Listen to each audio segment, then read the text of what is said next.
(10시) 시황 해설입니다. 블루워크 이동훈 대표님과 시장 분석하겠습니다. 대표님 어서 오세요. 안녕하세요.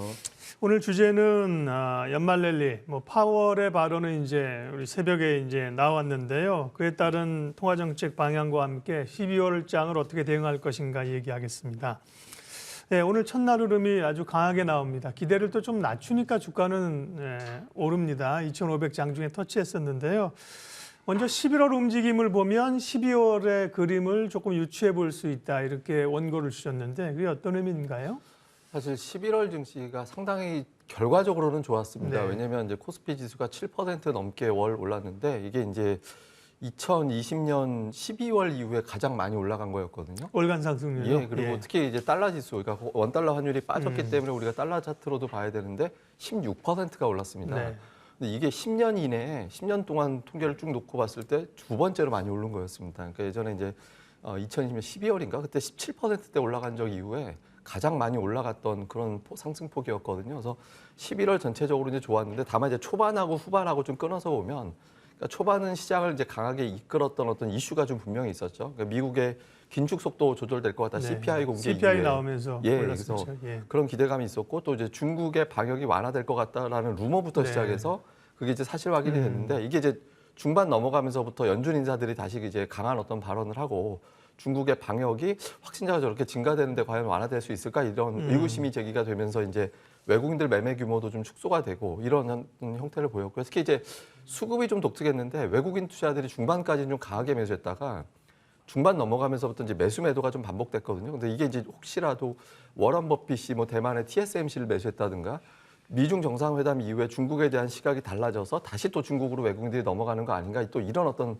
의구심도 있었거든요. 그래서 초반과 중반 이후에는 흐름이 바뀌었다. 그리고 이제 우리나라 자체적으로도 봐도 반도체를 비롯한 어떤 주요 기업들에 대한 실적 우려도 중반 이후부터 좀 불거졌거든요. 그래서 11월 전체적으로는 좋았지만 초반과 중반 이후의 흐름은 조금 바뀌는 그런 양상을 보였었습니다.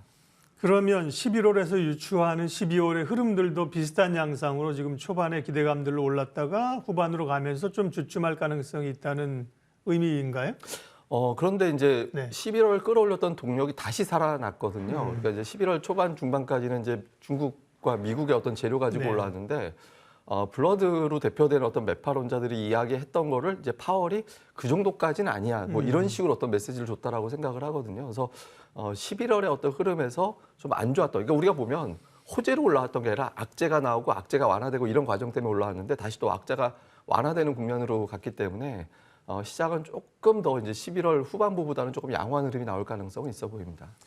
간밤에 있었던 제롬 파월 의장의 발언 내용 좀 분석해 보겠습니다. 속도 조절 12월의 금리 인상 폭이 전보다 낮을 것이라는 얘기로 올랐는데 그 다음 얘기들은 사실 또 보면 평상시에 오던 그 주장을 또 견지하기도 했습니다. 예, 네. 근데 사실 하던 얘기 똑같이 한 거라고 볼 수도 있거든요. 네. 근데 이제 시장이 그렇게 해석한 건데 저는 이제 그런 생각 들더라고요. 더 이상 늑대가 안 나타나고 있다. 그러니까 자꾸 이제 연준 인사들 발언이 반복되다 보니까 이제 시장이 좀 익숙해져서 네.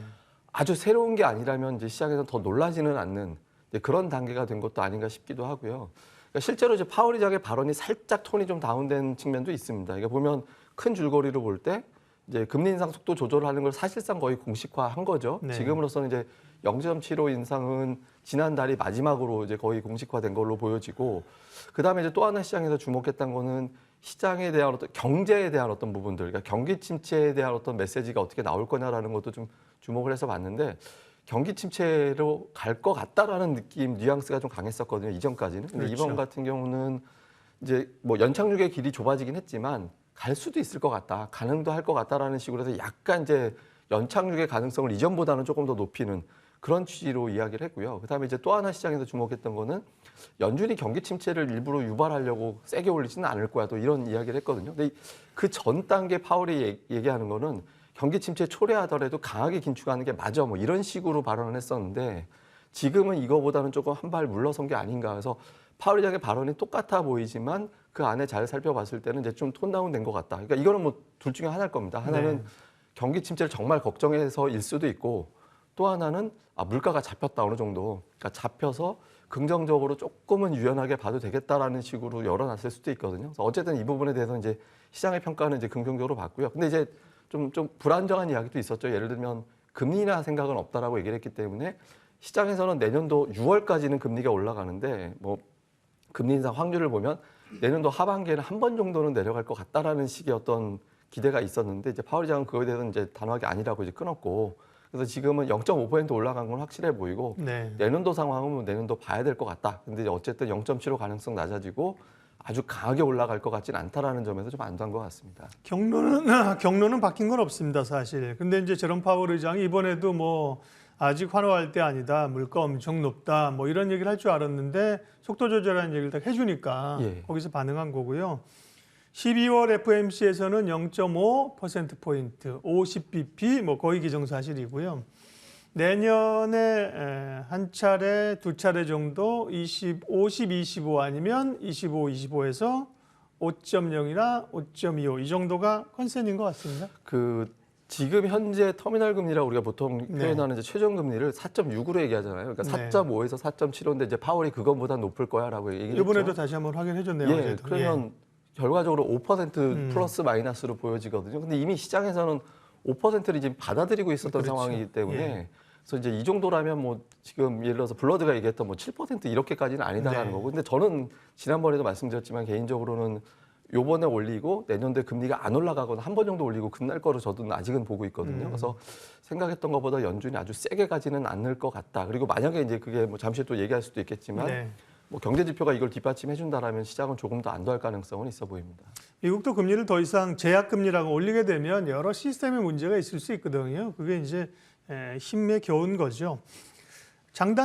미국의 장단기 금리는 이미 역전된 지 오래입니다. 예. 그런데 최근에 그 폭이 좀 좁혀지고 있는 상황인데 장단기 금리 역전은 경기 침체의 전조로 이제 교과서처럼 받아들이고 있는데 한편에서는 인플레가 잡혔다는 신호로도 해석을 할 수 있다. 그게 어떤 의미인가요? 사실은 이제 경기 침체가 되면 인플레이션이 잡히게 될 확률이 높아지는 그렇죠. 거죠. 어떻게 예. 보면. 그러니까 물론 이제 경기 침체가 돼도 인플레이션이 안 잡히는 상황이 됐을 때가 이제 최악이었는데 그러니까 지난달 이제 CPI가 이제 발표되고 나서는 침체 강도가 조금씩 침체가 진입이 되면서 인플레이션이 잡힐 수도 있을 것 같다라는 쪽으로 조금 무게가 실린 것 같습니다. 그래서 이제 장단기 금리 역전에도 불구하고 또 경기 침체에 대한 우려가 사실 미국 언론 기사 나오는 걸 쭉 보면 다 경기 침체 얘기하거든요. 네. 내년도 증시 다 어렵다라고 그러고 뭐 심지어는 지금보다 더 낮아서 뭐 오늘 뭐 보면 3,000포인트 얘기 또 나오기도 하면서 이제 굉장히 좀 시장에 대해서 이제 부정적인 어떤 시각이 많이 나오긴 하는데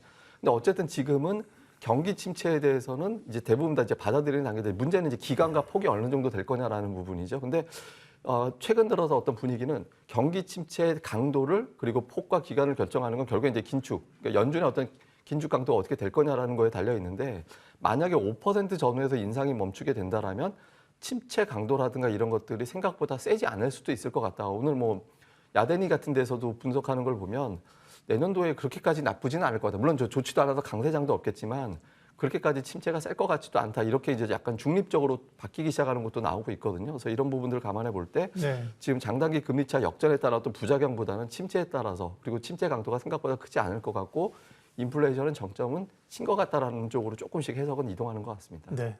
뭐 명확하지는 않습니다. 그렇죠? 약간 예. 좀 오락가락하는 그런 상황들이고요. 중국 얘기를 하겠습니다. 중국의 코로나 재확산 그리고 방역 강화 그에 따른 방역 시위 그리고 이제 방역을 다시 완화할 수밖에 없는 쪽으로 지금 가고 있는데 중국의 흐름들은 우리 시장에 어떤 영향인가요?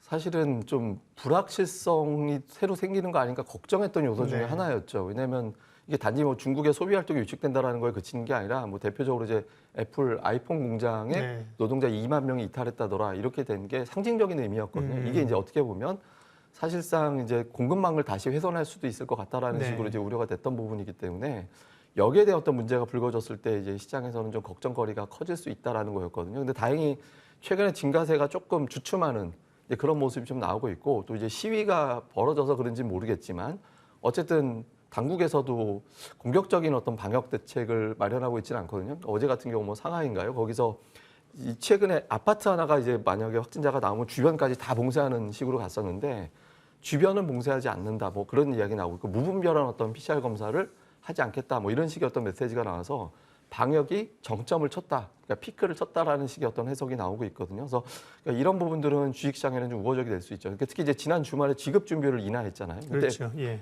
방역을 강화하는 상태에서 지급 준비를 인하하는 건 별다른 어떤 효과가 없는데 소비 효과가 안 나타나겠죠. 예, 전혀 예. 없다라고도 볼 수 있죠. 근데 이제 만약에 방역을 조금씩 완화한다면 시장에서는 올 겨울은 어쩔 수 없는 것 같고 겨울 넘어가게 되면 그러니까 중국도 점차 이제 리오프닝 분위기로 넘어갈 가능성이 높다라고 보고 있고 그런 어떤 분위기를 뒷받침하는 어떤 자료들이라든가 정책들이 계속 나오고 있거든요. 그래서 중국에 대한 불확실성은 일단 좀 한숨 덜어낸 뭐 그런 상황으로 보여지긴 합니다. 예.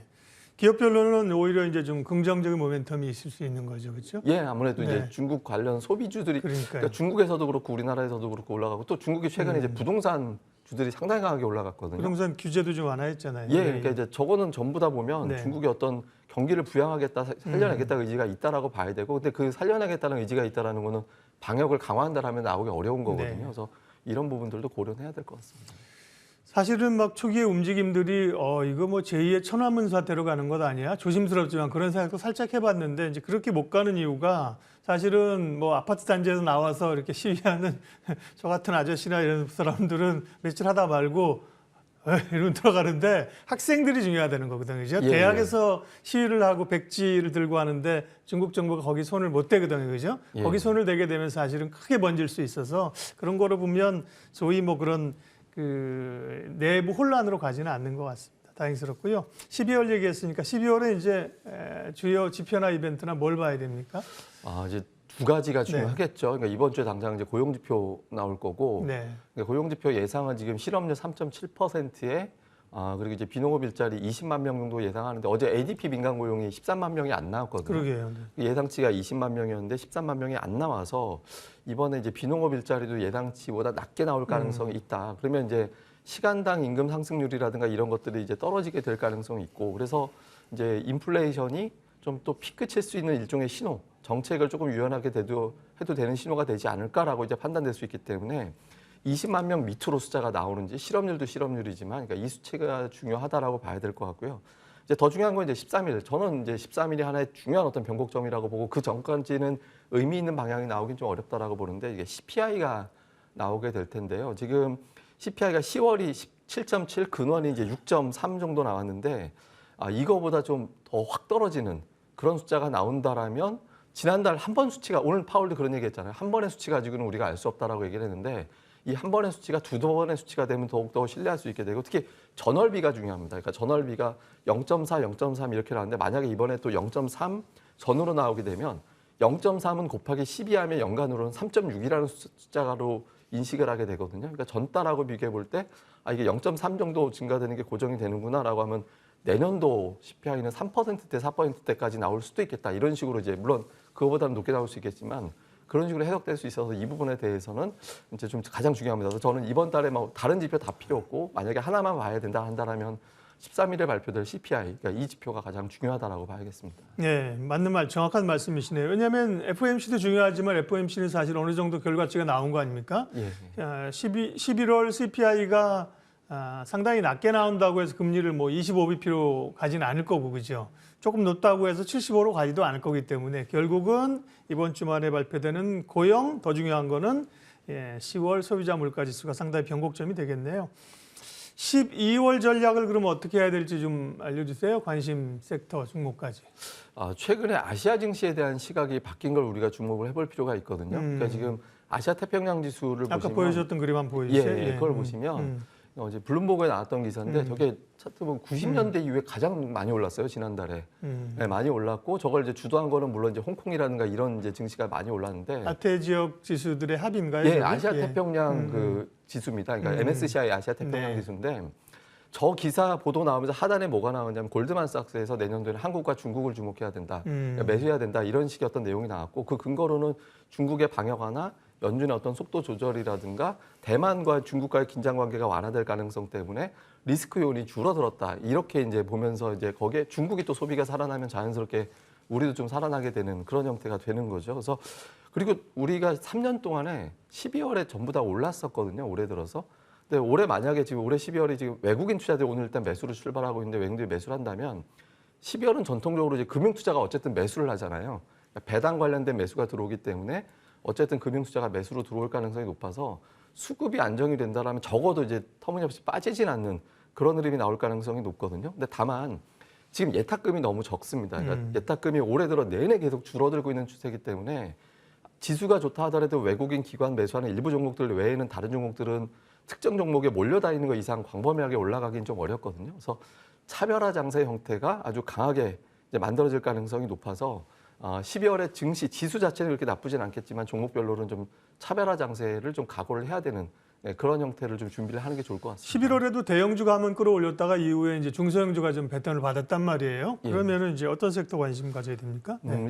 11월을 보면 네. 가장 많이 올랐던 게 기계업종이 한 17%, 16% 올랐고요. 건설업종, 철강업종 이게 이제 빅3 역할을 네. 했었거든요. 근데 묶어놓고 보면 네옴 관련된 어떤 섹터들로 볼 수 있는 거잖아요. 건설주 포함해가지고. 코스닥도 마찬가지로 좀 관련된 연관성 있는 종목들이 올라가는데 이 종목들이 올라간 이유는 경기와 실적에 대한 자신감이 없다 보니까 뉴스 많이 나오고 미래의 어떤 모멘텀이 뚜렷한 종목으로 자금이 쏠렸기 때문이거든요. 근데 경기 침체에 대한 우려가 줄어들게 되면 반대로 나가게 될 가능성이 있습니다. 그러니까 이게 무슨 얘기냐면 연준이 속도 조절하는 게 윤곽이 나오게 되고 그걸 뒷받침하는 데이터가 나오게 된다면 우리나라 물건 사주게 된 나라들의 사정이 좋아질 거니까 수출이라든가 이런 것들, 그다음에 이제 중국이 방역을 완화하게 된다면 중국의 소비 관련된 종목군들 이런 쪽으로 살아날 수 있거든요. 그래서 만약에 계속해서 어떤 긴축 강도에 대한 어떤 이슈가 강화가 된다면 지금같이 쏠림 현상, 뭐 네옴을 비롯해서 뭐 건설, 철강 이런 종들이 계속 갈 수 있겠지만 만약에 이제 말씀드린 대로 후자 쪽, 저는 이제 후자 쪽으로 바뀔 것으로 보고 있는데 그렇게 된다면 뭐 대형 IT주라든가 자동차라든가 최근에 지금 잠깐 올라갔다 쉬고 있는 이제 중국 소비주들, 뭐 화장품을 비롯해서 이런 종목들이 있죠. 그러니까 이런 종목들에 대해서 좀 계속 관심을 좀 가져보시는 게 좋겠습니다. 대형 IT라면 뭐 반도체나 혹은 뭐 LG전자, LG이노텍 뭐 이런 유들인가요? 예, 왜냐하면 제가 네. 특정 업종으로 말씀을 안 드린 게 네. 대형주 쪽에 외국인들의 수급이 이제 패시브 자금 형태로 유입되는 형태를 네. 보이게 되면 관련주들이 다 올라갈 수 있기 때문에 LG 반도체라든가 이런 걸 이제 구분하지 않고 대형 IT, 그러니까 삼성전기, 그다음에 LG전자, 삼성전자 이렇게 이제 묶어서 전부 다 대형 IT는 좀 같이 보셔도 좋을 것 같습니다. 예, 10시에 시황 해설 블루워크 이동훈 대표님 함께했습니다. 고맙습니다.